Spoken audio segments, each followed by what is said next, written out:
Greetings and welcome to this edition of Positronic. I am Barry P. Cook. Let's talk about the latest episode of DC's Legends of Tomorrow, the penultimate season 6 episode, meaning we only have one more to go. This episode was called There Will Be Brood. Not really sure why. I think it has something to do with the babies, but they weren't really in it that much, so I don't know. Anyway, it starts off where we have Evil John in full control of John's person, and he's working with Bishop. Together, they steal the Wave Rider so that Bishop can help John find a working version of the Fountain of Imperium, which they start looking for in the 1920s in Odessa, where Spooner and Astra follow them to, and they actually end up running into Spooner's mother.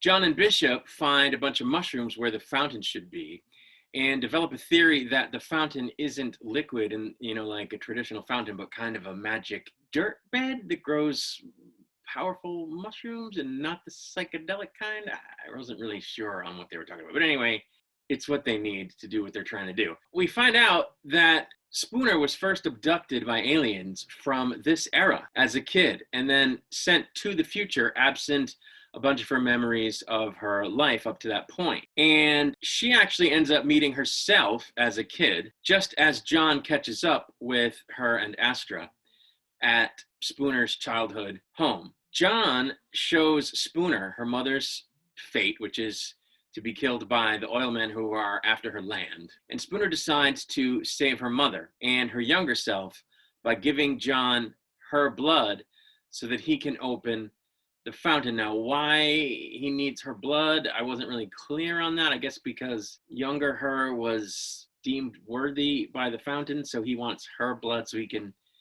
I don't know, to mimic that, and I think that's what he's doing. But at the same time, Bishop makes him a potion that's gonna make him seem worthy of the fountain. So again, I don't know what really the blood was for. Anyway, Spooner tells her mom who she is, and when her mother tries to stop her from confronting the oil men that want her land at any cost, Spooner ends up being convinced by her mom to let history play out. John manages to activate the fountain mushroom thing. Spooner uses some kind of a power, a connection with the fountain maybe, to repel the oilmen, while Astra gets Kid Spooner to the mushroom thing, which does in fact absorb or abduct her or whatever as originally happened. During all of this, Sarah and the rest of the gang had called Mick's alien girlfriend so that she could take them in her time ship to wherever John and Bishop are, which she does for them.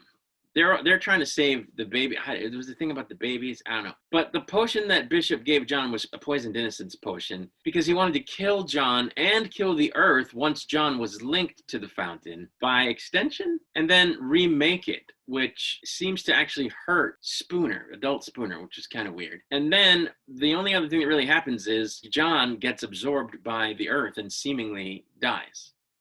Even though Astra tries to help him, he kind of just gets absorbed, and that's the end of John, which makes sense because the character's leaving the show. So I think that's the end of John Constantine on Legends of Tomorrow, unless he somehow appears in the finale, which I don't think is going to happen. And I have to say, I really think that's horrible. First of all, he dies like a sucker. He goes out like a sucker, and he goes out evil, kind of evil, like not good John. He goes out as like Dark John, good John having been like overtaken by Dark John. It's a very bad ending for the character in the Arrowverse. I didn't like it, so I'm not happy. I kind of like this episode. I think it was a good episode in terms of showing that Bishop is a formidable foe, in that he's not just a crazy, zany, one-episode, one-dimensional villain of the week. He's multi-dimensional, and he's sneaky and clever and a good foil for Sarah and the gang. So I like that aspect of it because I think it's a decent character. I was glad that we got to see some of Spooner's background because it was interesting. But other than that, it was kind of a crappy episode. But I guess less crappy than previous episodes. Anyway, one more episode for the season. It's the wedding episode. We're going to see what happens. I may or may not come back to review the following season, but I'll say more about that after the finale airs. That's all I really had to say. This episode isn't that good. It is what it is. Anyway, I'm out of here, and as usual, I'm going to say peace and long life.